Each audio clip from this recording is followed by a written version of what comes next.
Hello दोस्तों, let's crack it में आपका स्वागत है। और 6 फरवरी 2022 का द हिंदू न्यूज़पेपर और उसका साइंस एंड टेक का पेज आप लोगों के सामने है। इसकी अलग से प्लेलिस्ट पड़ी हुई है, वहाँ पर 23 वीडियोस ऑलरेडी अपलोडेड हैं। ये 24th वीडियो है और एक आधा दिन लेट हो जाती है, उसका कुछ रीज़न रहता है, संडे वगैरह ही मिलता है इधर उधर की चीज़ें करने के लिए, तो इस वजह से ये थोड़ा सा लेट यहाँ पर हो जाता है। ओके, बट कोई दिक्कत नहीं है, कंसेप्ट सेम रहते हैं और चीज़ें क्लियर होने से मतलब होना चाहिए। ओके, तो चलिए देखते हैं कौन से आर्टिकल है, बहुत ही इंपॉर्टेंट होने वाली है। तो ये आर्टिकल बहुत अच्छा है, ये अच्छा बहुत है, ये भी अच्छा है, ये भी अच्छा है। ठीक है, तो खूब सारे अच्छे आर्टिकल्स आपको यहाँ पर देखने के लिए मिलेंगे। पहले आर्टिकल की बात करें, लिखा हुआ है चोकिंग ओशियंस, और इसके अंदर एक स्टडी हुई है और इस स्टडी ने ये बताया है कि ओशियन के अंदर ऐसे रीजन्स, जो कि हमें पहले से भी पता था, होते हैं जहाँ पर ऑक्सीजन की जो मात्रा है वो कम होती है। ओके, ये बात हमें पहले से ही पता थी, लेकिन अब इन्होंने ये पता किया है कि 2080 तक इस चीज़ का क्या इम्पैक्ट पड़ेगा, कि डिजोल्व ऑक्सीजन का जो रिडक्शन हो रहा है इसका क्या इम्पैक्ट पड़ेगा और किस जगह पर इम्पैक्ट पड़ेगा। ये कुछ स्टडीज़ क्लाइमेट मॉडल्स के बेस पर यहाँ पर की गई हैं। ओके, तो मसला क्या है कुल मिलाकर, अगर हम बात करें तो ये स्टडी हुई, क्लाइमेट मॉडल्स को इन्होंने यूज़ किया, प्रिडिक्ट किया कि किस तरीके से एक होती है BOD, biological oxygen demand. Okay, या फिर आप इसको कह सकते हो कि डिजोल्व्ड ऑक्सीजन। ओके, तो डिज़ोल्व्ड ऑक्सीजन जो वाटर के अंदर यहाँ पर प्रेजेंट होती है वो किस तरीके से रिड्यूस हो रही है ओवर द पीरियड, इस चीज़ को यहाँ पर इन्होंने बताया। इन्होंने ये भी कहा कि 2021 में ही ये फिनोमिना यहाँ पर शुरू हुआ और 2080 तक अगर आप देखेंगे तो बहुत सारे जो पार्ट्स हैं ओशियन के वो डी ऑक्सीजनेशन की कंडीशन में आ जाएंगे, जिससे कि पूरी मैराइन इकोसिस्टम पर इम्पैक्ट पड़ेगा। इस स्टडी से रिलेटेड कुछ और पॉइंट्स भी रिलीज़ किए गए, लाइक आप यहाँ पर देखो कि ओशियंस के अंदर डिजोल्व्ड ऑक्सीजन एक गैस की फॉर्म में यहाँ पर होती है, जो कि आप देखोगे कि जस्ट लाइक लैंड एनिमल्स इसको यूज़ करते हैं ऑक्सीजन O2 के रूप में। ओके, इसी तरीके से आपको ओशियन के अंदर भी मिलेगी। एक्वेटिक एनिमल्स को भी नीड होती है कि वो भी सांस लें, तो उनको यहाँ पर ऑक्सीजन की ज़रूरत होती है और ये ऑक्सीजन यहाँ पर आपको इस तरीके से मिलती है। जहाँ पर ज़्यादा ऑक्सीजन कंज्यूम की जा रही है, सिंपल सी बात है, ओशियन के उस इलाके के अंदर ऑक्सीजन की कमी हो जाएगी, जिसको हम कहेंगे कि बायोलॉजिकल ऑक्सीजन डिमांड बढ़ गई है या फिर डिजोल्व्ड ऑक्सीजन कम हो गई है। ओके, तो ये कंफ्यूज नहीं होना चाहिए कि बायोलॉजिकल ऑक्सीजन डिमांड कम कैसे हो रही है या फिर चीज़ें किस तरीके से चेंज हो रही हैं। क्लाइमेट चेंज के कारण ओशन और ज़्यादा वार्म होते चले जा रहे हैं, जिससे कि ऑक्सीजन होल्डिंग की जो कैपेसिटी है ओशियन की वो और ज़्यादा कम होती चली जा रही है। तो ये एम्पलीफिकेशन यहाँ पर जो होता चला जा रहा है, इस चीज़ को भी आपको समझना है। उसके अलावा जो ये स्टडी हुई, इसने क्लाइमेट मॉडल्स का यूज़ किया और इसने ये प्रिडिक्ट किया कि कैसे और कब डी ऑक्सीजनेशन होता है। ओके, ये भी इन्होंने बताया कि 2021 में फिनोमिना शुरू हुआ, 2080 तक हमें इसका वर्स्ट सिनेरियो देखने के लिए मिलेगा, और कब होता है कैसे होता है ये चीज़ भी बताया। इन्होंने बताया कि डिजोल्व्ड ऑक्सीजन के जो कंटेंट है उनमें रिडक्शन आता है और throughout the world's ocean ये चीज़ देखने के लिए मिल रही है, नॉट स्पेसिफिक रीजन और स्पेसिफिक ओशन कि हम एक ही तरीके के ओशन की बात करें, पूरी दुनिया के ओशियंस में ये चीज़ें जो है वो लगातार देखने के लिए मिल रही हैं। स्पेशली अगर आप देखें ओशियन, और ओशियन का जो मिडिल डेप्थ होती है जिसको कहते हैं 200 मीटर से लेकर के 1000 मीटर तक का, देखिए सूरज की जो किरणें हैं वो सिर्फ 200 मीटर की गहराई तक जाती हैं, जिसको फोटिक जोन कहा जाता है। ओके, 200 से लेकर के 1000 मीटर तक के जोन को मीजो पैलाइजिक जोन यहाँ पर कहा जाता है। इसके लिए एक दूसरी टर्म भी यहाँ पर यूज़ की जाती है जिसको कहते हैं ट्विलाइट जोन। ओके, जो फोटोसिंथेसिस की प्रक्रिया है वो सिर्फ ऊपर वाली लाइन तक होती है, जो मैंने अब यहाँ पर बनाई है, जो कि 200 मीटर तक होती है। इससे ऊपर के जितने भी प्लांट्स, कोरल्स, एल्गी होंगे वो सारे के सारे फोटोसिंथेसिस करेंगे, और जैसे जैसे आप नीचे चलते चले जाओगे कीमोसिंथेसिस की प्रक्रिया यहाँ पर होनी शुरू हो जाती है। कीमोसिंथेसिस की जो प्रक्रिया है वो सूरज की रोशनी में नहीं होती, वो डार्क जो एरियाज़ हैं वहाँ पर होती है, और केमिकल रिएक्शन के बेस पर ये चीज़ यहाँ पर होती है। ओके, तो इतना याद रखो कि 200 मीटर तक जो है वो आपका सनलाइट जोन है, 200 से लेकर के 1000 मीटर तक का आपका ट्वेलाइट जोन है। तो जो डिज़ोल्व्ड ऑक्सीजन की कंडीशन है ये इस वाले पार्ट के अंदर ज़्यादा फील की जा रही है। ये बात इस नई स्टडी ने बताई कि 200 से लेकर के 1000 मीटर तक जो जोन है वहाँ पर आपको सिग्निफिकेंट अमाउंट ऑफ ऑक्सीजन का लॉस देखने के लिए मिलेगा due to the climate change. ये बात नई स्टडी ने यहाँ पर फाइंड की। ग्लोबली इन्होंने ये भी बताया कि ये जो आपके जोन्स हैं ट्वेलाइट जोन्स, जिनको मीजो पैलाइजिक जोन्स भी कहते हैं, ये वर्ड्स कमर्शियली फिश्ड स्पीसीज आपको यहाँ पर मिल जाएंगी, और इकोनॉमिक एक्टिविटीज़ इस जोन से काफ़ी भारी मात्रा में होती हैं, जिसकी वजह से हमें एनवायरमेंटल डिसरप्शन भी देखने के लिए मिलेगा, और जो सी फूड की शॉर्टेज है वो भी होगी अगर यहाँ पर ऑक्सीजन की डिमांड कम हुई और ज़्यादा तो। अब क्लाइमेट चेंज और टेम्परेचर राइज यहाँ पर हो रहा है, और टेम्परेचर राइज होने की वजह से जो वाटर है वो यहाँ पर वार्म हो रहा है, और वार्म वाटर का मतलब होता है कि कम से मतलब ऑक्सीजन जो डिजोल्व है वो यहाँ पर कम देखने के लिए मिलेगी। जो ऑक्सीजन की होल्डिंग कैपेसिटी होती है वाटर के अंदर, जैसे जैसे आप उसको गर्म करोगे होल्डिंग कैपेसिटी कम होती चली जाएगी। इसकी वजह से आपका जो क्लाइमेट चेंज का इम्पैक्ट यहाँ पर देखने के लिए मिलेगा। ओके, इसके अलावा जो आपकी बहुत सारी ओशन की लेयर्स हैं, जैसा कि मैंने आपको ये बताया, इन लेयर्स के बीच में सर्कुलेशन भी होता रहता है। आपका जो लेस ऑक्सीजन वाला जो पार्ट है वो आपका हायर ऑक्सीजन वाले पार्ट्स के साथ में सर्कुलेशन करता रहता है, जब तक कि बैलेंस यहाँ पर क्रिएट ना हो जाए। लेकिन ये चीज़ें भी ग्लोबल वार्मिंग के कारण आप देखोगे कि हर्डल यहाँ पर होता है। इसका मतलब ये है कि less circulation between the ocean layers आपको देखने के लिए मिलता है। जो मिडिल लेयर है ओशियन की इस पर्टिकुलरली वल्नरेबल टू द डीऑक्सीजेशन। ये बात स्टडी ने बताई कि जो बीच की लेयर है वहाँ पर ज़्यादा खतरा है डीऑक्सीनेशन का। क्यों? क्योंकि इसके कुछ कारण हैं, ये कारण आपको याद रखने हैं, इसके बिना आपका काम नहीं चलेगा। तो ये कारण है कि it is not enriched with oxygen by the atmosphere. एक तो ये जो जोन है आपका 200 से लेकर के 1000 मीटर तक का डायरेक्ट एटमॉस्फेयर के कांटेक्ट में नहीं है, तो ओशियन और ऑक्सीजन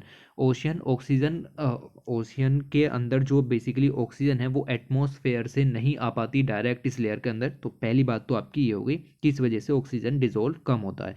दूसरा, फोटोसिंथेसिस भी इस एरिया में नहीं होता, क्योंकि वो ऊपर के सिर्फ 200 मीटर के एरिया के अंदर होता है। ओके, साथ ही साथ यहाँ पर देखो कि ऑक्सीजन कंज्यूम करने वाली जो चीज़ें हैं लाइक एल्गी वगैरह वो काफ़ी ज़्यादा हैं जो कि ऑक्सीजन को कंज्यूम करती हैं इस लेयर के अंदर। तो ये तीनों प्रोसेस के कारण आपको दिखेगा कि ये जो मीज़ोपेलाइजिक जोन है यहाँ पर ऑक्सीजन की मात्रा कम होती चली जा रही है इस तरीके से। ओके, तो रिसर्चर्स ने यही फाउंड किया है, और इसके अलावा ये भी पता चला है कि पोल्स पर जो ऑक्सीजन है वो ज़्यादा ओशियन के अंदर डिजोल्व ऑक्सीजन कम होती चली जा रही है, पोल्स पर ज़्यादा असर देखने के लिए मिल रहा है।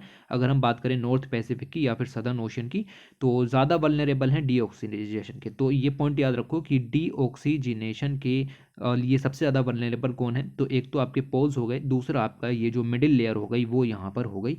ये दोनों चीज़ें ज़्यादा वल्नरेबल हैं। ओके, तो ये चीज़ आपको मिलेगी।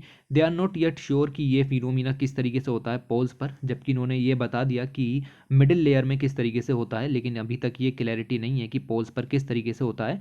बट हाँ, ये हो तो रहा है कि जो आपके डिजोल्ड ऑक्सीजन के लेवल्स हैं वो लो देखने के लिए मिल रहे हैं, और इन डिजोल्ड ऑक्सीजन के लो लेवल्स को ऑक्सीजन मिनिमम जोन्स भी यहाँ पर कहा जाता है। ओके, तो ये पॉइंट भी यहाँ पर आपको याद रखना है। ओशियन मिनिमम जोन्स क्या होते हैं, ये चीज़ भी मिलेगी। जहाँ पर ऑक्सीजन की मात्रा कम होती है ऐसे जोन्स ओशियन के, उनको ऑक्सीजन मिनिमम जोन्स कहा जाता है, OMZ इनको इन शॉर्ट कहते हैं। ओके, तो ये पूरी स्टडी थी, ये पूरी स्टडी आपको क्लियर होनी चाहिए, और ये जो इमेज है ये आपके सामने आप आ गई है। ओके, दूसरी न्यूज़ की तरफ चलते हैं। लिखा हुआ है मून मैजिक, ये कुछ ज़्यादा खास नहीं है, और इसके अंदर आपको यहाँ पर बताया गया है कि जो हमारे मून का साइज़ है वो किस तरीके से अर्थ के रोल को यहाँ पर और ज़्यादा महत्वपूर्ण बनाता है, इसके बारे में बात यहाँ पर की गई है। कोई खास स्टडी नहीं है, यहाँ से कोई पोटेंशियल क्वेश्चन निकलने के चांसेस नहीं है, लेकिन आप यहाँ पर देखेंगे कि इससे यहाँ पर ये पता लगाया जाने की कोशिश की जा रही है कि इससे बड़ा मून अगर यहाँ पर होता, अर्थ से भी बड़ा मून यहाँ पर अगर हम देखें अगर होता, तो उसका क्या इम्पैक्ट होता अर्थ पर, इस चीज़ की यहाँ पर बात की जा रही है। Not so greatly important. ये आर्टिकल काफ़ी इंपॉर्टेंट है। देखिए ये आर्टिकल, और अगर आप यहाँ पर देखें ये वाला आर्टिकल की बात कर रहा हूँ, और दूसरा आर्टिकल है ये वाला, ये दोनों के दोनों आर्टिकल कोविड-19 से रिलेटेड है, और यहाँ पर आपको काफ़ी सारी चीज़ें आज जानने के लिए मिलेंगी नई, और ये दोनों एक साथ लेकर के हम इन आर्टिकल्स को चलते हैं। तो चलिए देखते हैं कि क्या बात है। आर्टिकल पर बाद में आएंगे, पहले थोड़ा सा थ्योरी की तरफ चलते हैं। देखिए एक होता है PCR, polymerase chain reaction, full form में आप इसको RT-PCR भी कहते हो। ये कोविड-19 के लिए टेस्ट इस तरीके से किया जाता है। ओके, तो पॉलीमरेज चेन रिएक्शन, इसको इन शॉर्ट हम PCR कहेंगे। ये एक कॉमन लेबोरेटरी टेक्निक है जिसके द्वारा हम रिसर्च और क्लिनिकल प्रैक्टिसेस के दौरान आपका जो जेनेटिक मटेरियल है उसके सेगमेंट्स को लेते हैं, उनकी कॉपिंग करते हैं, उनको एम्पलीफाई यहाँ पर किया जाता है। इसीलिए हम इस टेक्निक को मोलिक्यूलर फोटो कॉपिंग भी यहाँ पर कहते हैं, क्योंकि हमने जो DNA सेगमेंट्स हैं उनकी फोटो कॉपिंग यहाँ पर की है, उनकी मल्टीप्लिकेशन यहाँ पर की है। ओके, 1 से 2, 2 से 4, 4 से 8, इस तरीके से इस चीज़ को क्रिएट किया जाता है। कैसे, अभी यहाँ पर डिस्कस किया जाएगा। पहली चीज़ तो ये हो गई कि पीसीआर यहाँ पर क्या होता है, ये चीज़ आपकी यहाँ पर आई। क्यों इसको यूज़ कर रहे हैं, क्योंकि ये काफ़ी ज़्यादा एक्यूरेट और सेंसिटिव टेक्नोलॉजी यहाँ पर बताई गई, इस वजह से हम इसको यहाँ पर यूज़ कर रहे हैं। ये काफ़ी लंबी चेन यहाँ पर आप क्रिएट करोगे तो इसको पीसीआर कहेंगे। अगर आप इसके शॉर्ट सीक्वेंस यहाँ पर उठाते हो तो इनको प्राइमर्स यहाँ पर कहा जाता है। ये टर्म भी आपको अब याद रखनी है कि what is primers in covid terminology. Okay, तो प्राइमर्स कहते हैं अगर आप शॉर्ट सीक्वेंसिंग यहाँ पर करते हो उसको किसी भी जेनेटिक मटेरियल की, उसको प्राइमर्स आप यहाँ पर कहोगे। Are use to selectively amplify specific DNA sequence. ठीक है, तो पूरे डीएनए को नहीं कर रहे हो आप, डीएनए के एक पर्टिकुलर सीक्वेंस को, और वो भी शॉर्ट तरीके से आप उसको सीक्वेंस करने की कोशिश कर रहे हैं। ओके, तो ये दोनों चीज़ें आपको यहाँ पर मिलेगी। पीसीआर जो है ये 1980s में यहाँ पर डेवलप हुआ, और आप देखो कि डीएनए फिंगरप्रिंटिंग से लेकर के diagnostic genetic disorder, detecting bacteria, viruses, इन सब में इसका यूज़ यहाँ पर किया जाता है। और जितनी बड़ी टेक्नोलॉजी उतना ही बड़ा आपको significant amount of DNA sample चाहिए होगा, और उतना ही बड़ा आपको पीसीआर एम्प्लीफिकेशन करना पड़ेगा। ठीक है, डीएनए फिंगरप्रिंटिंग करनी है, डायग्नोसिस जेनेटिक डिसऑर्डर करना है, बैक्टीरिया को डिटेक्ट करना है, इन सभी के लिए बड़ी जो आपकी चेन्स हैं उनका यूज़ यहाँ पर किया जाता है, जिसके लिए आप पीसीआर एम्प्लीफिकेशन का यूज़ करते हैं। पहले थोड़ी सी हम प्रोसेस को समझते हैं कि आखिर ये कोविड-19 का जो आरटी-पीसीआर टेस्ट है किस तरीके से वर्क करता है। दोनों के दोनों आर्टिकल जो द हिंदू में यहाँ पर छपे हैं एकदम क्लियर यहाँ पर हो जाने वाले हैं। ओके, इसके अंदर हम क्या करेंगे कि एक ट्यूब लेंगे और आपका जो नेज़ल स्वैब है उसके ज़रिए आपके शरीर से अंश लिए जाएंगे। ओके, और इसके अंदर हो सकता है कि कोविड-19 के जो वायरसेस हैं वो हों। आपको ये भी पता होगा कि कोविड-19 के अंदर जो जेनेटिक मटेरियल है वो आरएनए टाइप है, तो और आरएनए टाइप को यहाँ पर पहले कन्वर्ट किया जाता है डीएनए के अंदर। ओके, इसको प्रोसेस को कहा जाता है रिवर्स ट्रांसक्रिप्शन। आपकी नेज़ल स्वैब से आपका कह सकते हैं कि आपका जो नेज़ल स्वैब से एक तरीके से सैंपल यहाँ पर कलेक्ट किया गया, और उस सैंपल के अंदर से जो भी आरएनए मटेरियल यहाँ पर है उसको डीएनए में यहाँ पर कन्वर्ट किया जाता है। ये आपका जो है ये आरटी-पीसीआर जो मशीन है उसके ज़रिए यहाँ पर ये काम किया जाता है। डीएनए में कन्वर्ट करने के बाद हम इसको फिर से सेपरेट करते हैं। ओके, पहले इसको आरएनए को डीएनए में कन्वर्ट करेंगे, और डीएनए में कन्वर्ट करने के बाद आप इसको फिर से सेपरेट करोगे। सेपरेट करने के बाद आप इसमें प्राइमर्स का यूज़ यहाँ पर करोगे। प्राइमर्स मैंने आपको बताया कि क्या होते हैं। Primers small PCs of DNA होते हैं जो कि यूज़ किए जाते हैं जेनेटिक सीक्वेंसेस को बढ़ावा देने के लिए। ओके, इनको आप यहाँ पर यूज़ करोगे। अगर ये प्राइमर यहाँ मैच कर गया तो समझ लीजिए कि कोविड पॉजिटिव है, और इस तरीके की संरचना देखने के लिए मिलेगी। तो आप देखोगे कि एक डीएनए का स्ट्रैंड यहाँ पर था, उससे हमने दो यहाँ पर क्रिएट किए। इसको कहते हैं आपका जो साइकिल। ओके, इस तरीके से आपकी ये साइकिल्स बननी यहाँ पर शुरू हो जाती हैं। ये दो बनी, और इसके बाद आपका फिर आप दोबारा से इस प्रक्रिया को करोगे तो एक यहाँ से दो बनेंगे, फिर यहाँ से दो बनेंगे, तो यहाँ पर आपकी जो है वो फिर से चार वैल्यूज़ यहाँ पर क्रिएट हो जाएंगी। ओके, तो इस तरीके से प्रोसेस चलती है। बेसिकली अगर हम बात करें प्राइमर्स को समझने के लिए, प्राइमर्स हमने किस चीज़ से निकाले हैं, हमने निकाले हैं कोविड-19 के वायरसेस से, और उनको हम यहाँ पर अटैच करते हैं। अगर फिट हो जाते हैं तो समझ लीजिए पॉजिटिव है, नहीं फिट होते हैं तो समझ लीजिएगा कि वो नेगेटिव यहाँ पर हो जाते हैं। ओके, तो इस तरीके से आपकी ये जो प्रोसेस है वो यहाँ पर वर्क करती है।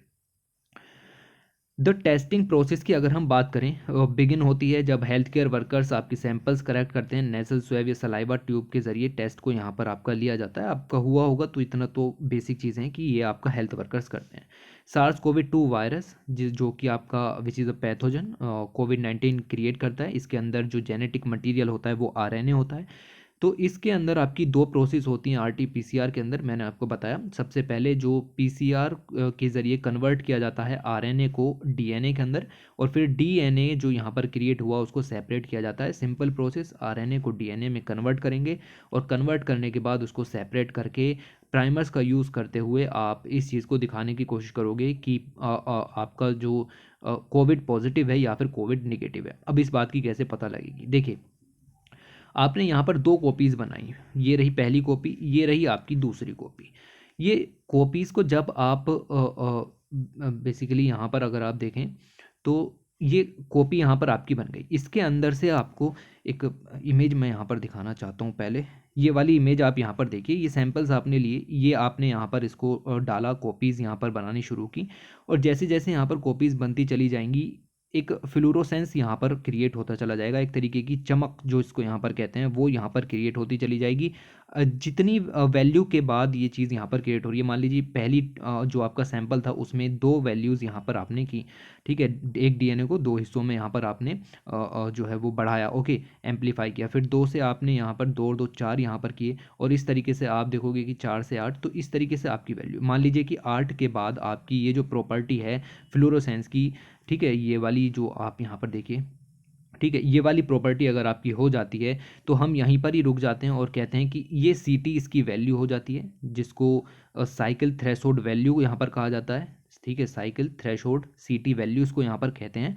और इसके बाद हम यहाँ पर रुक जाते हैं और हम कहते हैं कि ये सी टी वैल्यू के बेस पर एक पर्सन को कोविड पॉजिटिव है या कोविड निगेटिव है उस चीज़ को डिस्कस किया जाता है, ओके।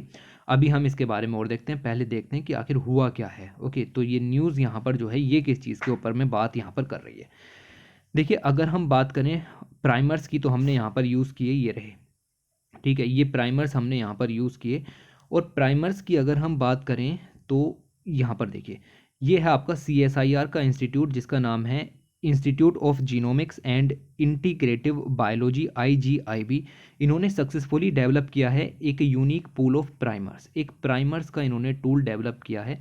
और इस प्राइमर्स के टूल के ज़रिए हम किसी भी तरीके का म्यूटेशन आ जाए उसका पता यहाँ पर लगा सकते हैं। कैसे?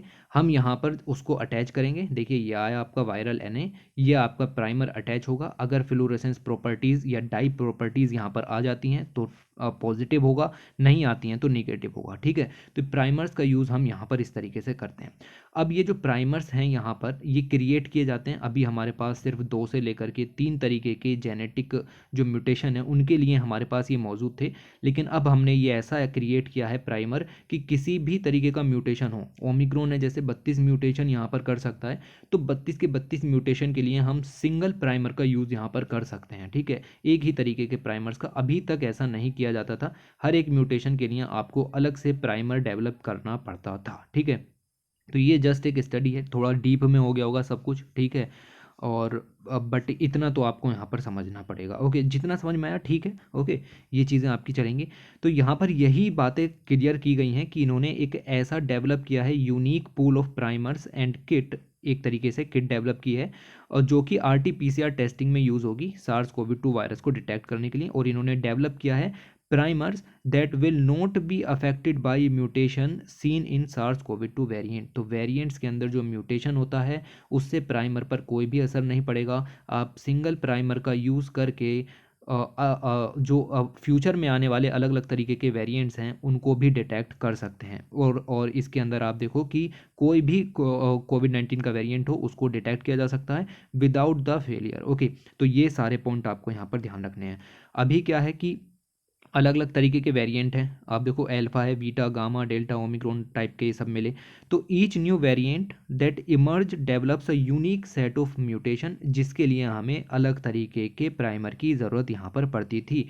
RT-PCR टेस्ट के अंदर करंटली प्राइमर्स जो हैं वो सिर्फ 2 से 3 जीन्स के लिए यहाँ पर मौजूद थे, लेकिन अब ऐसा सिंगल प्राइमर डेवलप किया गया है जो कि हर तरीके के म्यूटेशन पर काम करेगा। और इससे ज़्यादा इस स्टडी में जानने के लिए और कुछ भी नहीं था। अगर आप स्टडी के ऊपर की लाइन देखें तो लिखा हुआ है कि IGIB develops future proof primers. Future proof primers का मतलब ये होता है कि ऐसे प्राइमर्स डेवलप किए गए हैं जो कि किसी भी तरीके के म्यूटेशन को, वेरिएंट को जो कि फ्यूचर में आएगा उसको डिटेक्ट करने के काम में आ सकते हैं, ओके। तो RT-PCR टेस्ट के अंदर ये बहुत ही उत्तम तरीके की सफलता देखने के लिए मिली है, ओके। दूसरी चीज़ ये है कि कभी ऐसा होता है कि जैसे ये वाला वायरस की संरचना है, ओके, ये म्यूटेशन यहाँ पर चेंज हुआ, तो म्यूटेशन में पूरा वायरस जो है वो चेंज नहीं होता, उसके सेलेक्टिव पार्ट जो हैं वो यहाँ पर चेंज होते हैं। तो जो पार्ट्स यहाँ पर चेंज होते हैं, जो पार्ट्स चेंज नहीं होते उनको कहते हैं conserved regions in the virus, क्योंकि वो चेंज नहीं हुए तो रीजन यहाँ पर कंजर्व रहा। और जो दूसरे पार्ट यहाँ पर हो गए वो नॉन कंजर्व्ड पार्ट्स यहाँ पर हो गए, ओके। तो इस तरीके से ये दोनों टर्मोलॉजी भी आपको यहाँ पर पता होनी चाहिए कि using an algorithm the researchers analysed which regions of the virus are conserved and कौन से कंजर्व्ड नहीं रहते हैं, इस चीज़ की भी स्टडीज़ के अंदर की गई है, ओके। तो ये आपका पॉइंट यहाँ पर आया। प्राइमर्स की जनरल आपको पॉइंट्स पता होने चाहिए कि क्या है, कैसे वर्क होता है। Primers attach to the end of these strands, जैसे कि हमने यहाँ पर अटैच किया। अगर और मैंने ये भी बताया कि प्राइमर्स जो है वो स्मॉल पीस होते हैं, पीसीआर एक लॉन्ग चैन होती है, ठीक है। और जो प्राइमर्स हैं ये आपके स्पेसिफिक टाइप के जेनेटिक सीक्वेंस के लिए होते हैं। और ensuring only viral DNA can be duplicated, अगर ये जो आपका डीएनए को दो हिस्सों में तोड़ा है, फिर प्राइमर यहाँ पर जो अप्लाई यहाँ पर किया है, अगर डुप्लीकेशन यहाँ पर होता है या फिर मैचिंग कर जाता है और कॉपीज़ बननी शुरू हो जाती हैं, तो यहाँ पर आप समझ जाइएगा कि कोविड पॉजिटिव के सीक्वेंस देखने के लिए मिल रहे हैं। ओके, तो ये सारे पॉइंट आपको पता होने चाहिए। इसके बाद जो दूसरी स्टडी है ये वाली, इसके अंदर आपका पता चला, मैंने आपको ये बताया कि साइकिल थ्रेशोल्ड जो वैल्यू है वो क्या होती है। इसको इन शॉर्ट आप सी टी वैल्यू यहाँ पर कहते हो। और सी टी वैल्यू कुछ भी नहीं है, जो प्रोसेस मैंने आपको यहाँ पर पूरी समझाई कि आप यहाँ से जो सैंपल हैं उनका कलेक्शन करोगे, उसके बाद आप इसका रिवर्स ट्रांसक्रिप्शन करोगे, आरएनए को डीएनए में कन्वर्ट करोगे, डीएनए में कन्वर्ट करने के बाद इसका सेपरेशन करके आप इसमें प्राइमर्स को अप्लाई करोगे और इसकी कॉपीज़ बननी शुरू यहाँ पर हो जाएंगी। जितनी कॉपीज़ के बाद आपका जो फ्लूरोसेंस की प्रॉपर्टी है, यानी कि जो ये वाली मैंने आपको स्लाइड दिखाई, ये वाली, ठीक है, ये चीज़ अगर आपकी नज़र आने लगती है, मतलब एक जो आपने ट्यूब ली है उसके अंदर चमक आनी शुरू हो जाती है, उसको फ्लूरोसेंस प्रॉपर्टी कहते हैं। तो जितने जितने भी यहाँ पर आपने किए, 1 से 2, 2 से 4, 4 से 8, जितने भी मल्टीप्लिकेशन के बाद आपकी ये प्रॉपर्टी नज़र आ रही है, हम वहीं पर रुक जाते हैं और उसको सी टी वैल्यू का नाम दिया जाता है। Okay, C T value is a number of cycles at which fluorescence of the PCR product is detectable. Basically अगर आपको शॉर्ट में समझना है तो सी टी वैल्यू एक वो वैल्यू होती है जिस वैल्यू के ऊपर पर्सन कोविड पॉजिटिव डिक्लेयर कर दिया जाता है। Okay, over and above background signals, for example if the C T value is low. देखिए इस चीज़ को भी आप यहाँ पर समझिए कि सी टी वैल्यू लो होने का क्या मतलब यहाँ पर होता है। सी टी वैल्यू लो होने का मतलब है कि एक था, एक से यहाँ पर आपका दो हो गए और दो में ही आपने यहाँ पर पकड़ लिया कि भाई पर्सन जो है वो कोविड पॉजिटिव यहाँ पर है। ओके, तो सी टी वैल्यू लो होने का मतलब ये है कि बॉडी के अंदर जो वायरल लोड है वो काफ़ी ज़्यादा है और high amount of virus present है बॉडी के अंदर। तो सी टी वैल्यू लो होना बिल्कुल भी सही नहीं है। सी टी वैल्यू जितनी ज़्यादा होगी उतना ही आप यहाँ पर सिक्योर रहेंगे। ओके, तो अब स्टडी क्या हुई, देखिए कितना सिंपल यहाँ पर हो गया। स्टडी के अंदर ये बताया गया, 700 लैब टेस्ट यहाँ पर किए गए यूएस के अंदर। इन्होंने बताया कि C T values could vary up to the 12 cycles, यानी कि जो सी टी वैल्यू में हम बताते थे कि अगर सी टी वैल्यू कम आई तो पर्सन के अंदर वायरल लोड ज़्यादा है, और अगर ये वैल्यू ज़्यादा आई तो पर्सन के अंदर वायरल लोड कम है। अब यहाँ पर पता चला है कि अगर हम सी टी वैल्यू को मापते हैं तो उसमें 12 साइकिल्स तक का अंतर आ जाता है। तो ये डिस्क्रिपेंसी देखने के लिए यहाँ पर मिली है टेस्टिंग के अंदर। और 12 साइकिल्स का मतलब ये है कि पर्सन को खुद नहीं पता चलेगा कि किस तरीके से कब। हो सकता है कि अगर उसने आज सुबह ये काम किया है तो उसकी साइकिल ज़्यादा आ रही हों, लेकिन हो सकता है कि थोड़े ही समय के बाद वो चीज़ें आपकी कम आने लगें। तो ये डिस्क्रिपेंसी आपको यहाँ पर देखने के लिए मिली। ओके, तो ये आपका R T P C R test था। ये मैंने आपको बताया कि आपका थ्रोट है, नोज़ है, वहाँ से स्वैब लिया जाता है और पी सी आर मशीन में डाल करके उसको एम्पलीफाई किया जाता है। 2 कॉपीज़ 4 कॉपीज़ बनती हैं, 4 8 बनती हैं, और इस तरीके से काम आगे यहाँ पर चलता है। और जब तक चलता रहता है जब तक कि फ्लोरोसेंस प्रॉपर्टी यहाँ पर नहीं आ जाती, जिसको कहते हैं फ्लोरोसेंट मार्कर लेबल्स। ओके, यानी कि चमक जो परखनली के अंदर जब तक नहीं आ जाती, जब तक इस टेस्ट को करते हैं। और आपकी जैसे ही चमक आई और जितनी साइकिल पर चमक आई उसको यहाँ पर कहा जाता है साइकिल थ्रेशोल्ड वैल्यू, जिसको कहते हैं सी टी वैल्यू।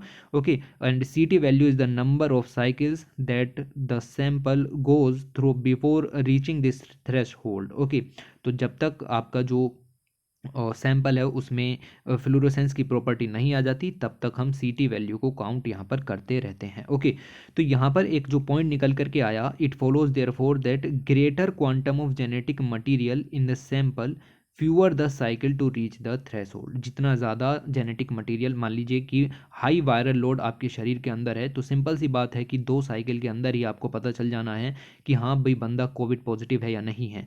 तो फ्यू साइकिल्स की ज़रूरत पड़ेगी अगर वायरल लोड हाई होगा। इस पॉइंट को आपको यहाँ पर ध्यान में रखना है। ओके, तो for an approximation every 3.3 rise in the CT value the quantum of starting genetic material is likely to 10 fold lower. Okay, तो इतना इंक्रीज होने के साथ साथ आपका जो वैल्यू है वो आपकी 10 गुना तक यहाँ पर कम हो सकती है। ओके, तो ये सब पॉइंट्स यहाँ पर निकल करके आते हैं। और अगर आप देखें तो डायनामिक मीज़र्स की बात करें, कुल मिलाकर के इन्होंने यही बताया है कि जो CT वैल्यू है उसकी नेचर डायनामिक हो गई है। और जो हम पहले यहाँ पर कहते थे कि अगर CT वैल्यू कम आती है तो समझ लीजिए कि वायरल लोड हाई है, और अब पता चला है कि 12 साइकिल का डिफरेंस भी आ सकता है। एक लो CT वैल्यू का मतलब यहाँ पर ये होता है, देखिए यहाँ पर लिखा हुआ है कि ए लो CT value at the time of diagnosis doesn't mean that it will stay low in the next day. ये डिस्क्रिपेंसी आपको मिली है, ये आपको पता चलेगा। आज आपने टेस्ट कराया, आपकी CT वैल्यू कुछ हो रही, कल आप टेस्ट कराओगे तो आपकी CT वैल्यू कुछ हो रहेगी। आपने इन्फेक्शन तुरंत है, CT वैल्यू कुछ हो रही है, 1 घंटे बाद CT वैल्यू कुछ हो रहेगी इन्फेक्शन के। ओके, तो ये सब जो डिस्क्रिपेंसी है ये यहाँ पर पता चला है। कुल मिला के ये पता चला है कि CT वैल्यू में 14 तक की वेरिएबिलिटी भी देखने के लिए मिल रही है। ओके, जगह जगह पर। ओके, तो ये चीज़ आपको मिलेगी। और हेडलाइन पढ़ो, बस बात खत्म हो गई कि cycle threshold value does not hold clinical relevance. तो क्लिनिकल जो आपका रेलेवेंस होना चाहिए CT वैल्यू का, साइकिल थ्रेशोल्ड वैल्यू का, वो अब नहीं होल्ड करता, क्योंकि वेरिएबिलिटी और dynamic nature of CT value देखने के लिए मिल रही है। ये मैं बहुत डीप में चला गया आज, और बहुत से बच्चों के ऊपर से निकल गई होंगी चीज़ें। ओके, एक बार और देख लो अगर हो सके तो, वरना जो समझ में आया ठीक है। ठीक है, 2-3 प्रोसेस तो याद रखो, RT-PCR की किस तरीके से काम करती है, CT वैल्यू क्या होती है, सब फेमस टर्म हो चुकी हैं। ओके, तो ये सब चीज़ें आपको पता होनी चाहिए। इसके बाद एक और खूबसूरत आर्टिकल यहाँ पर आया, और इस आर्टिकल के अंदर लिखा है कि हम यूज़ करेंगे माइक्रोब्स का प्लास्टिक को क्लीन करने के लिए। बेसिक जो स्टडी है वो अंटार्कटिका के अंदर मिलने वाले माइक्रोब्स के ऊपर की गई है। तो ऐसे माइक्रोब्स को चूज़ किया गया स्टडी के अंदर जो अंटार्कटिक में ही मिलते हैं और कहीं नहीं मिलते, और उनका ही यूज़ किया जाएगा प्लास्टिक को क्लीन अप करने में। बेसिकली इसके लिए एक टर्म आती है जिसका नाम है बायो रेमिडिएशन।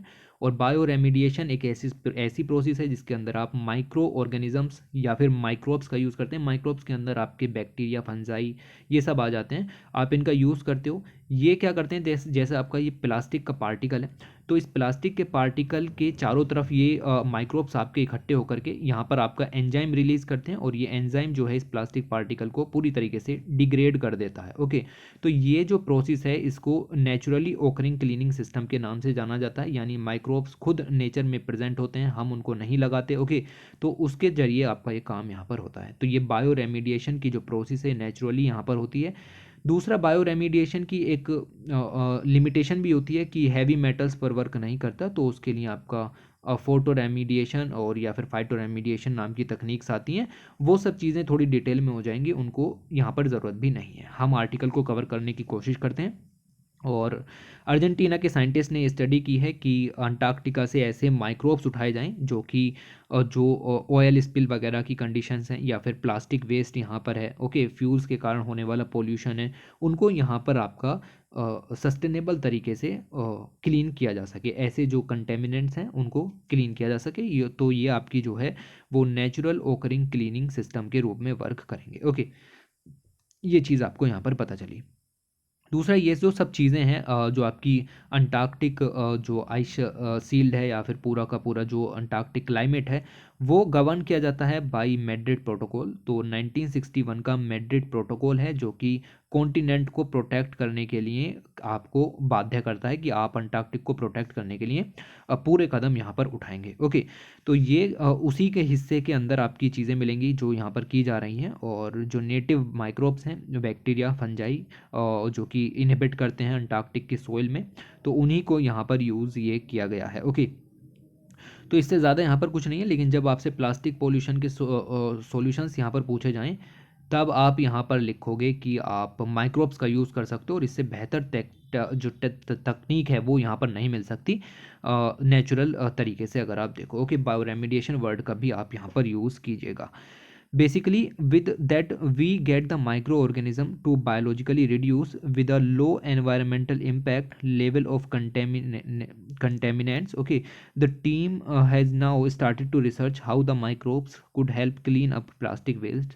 इसके ऊपर अभी बहुत सारी स्टडी और भी चल रही हैं, क्योंकि अगर आपकी ये सबसे अच्छी तकनीक है प्लास्टिक को क्लीन करने की, तो उसके ऊपर उतनी ही मेहनत लगेगी कि कौन सा पर्टिकुलर माइक्रोब्स है जो कि ज़्यादा तेज़ी से इस काम को यहाँ पर कर पा रहा है, या फिर किस तरीके से कौन सा एंजाइम यहाँ पर रिलीज़ हो रहा है। ओके, तो ये सब के ऊपर स्टडीज़ अभी यहाँ पर चल रही हैं। ये एक फुल फ्लेश टेक्निक के रूप में डेवलप नहीं हुई हैं, और इसी के ऊपर काम यहाँ पर चल रहा है। तो अगर हम इस तरीके की प्लास्टिक को डिग्रेड करने वाले माइक्रोब्स को ढूंढ लेते हैं, तो हम इससे आगे भी जा सकते हैं, जो कि लॉन्ग टर्म इफेक्ट के रूप में यहाँ पर हम यूज़ कर सकते हैं। बायोटेक्नोलॉजी के प्रिंसिपल पर ये चीज़ें काम करती हैं, जो कि बायो रेमिडिएशन का नाम है। ओके, तो ये चीज़ आपको यहाँ पर मिलेगी।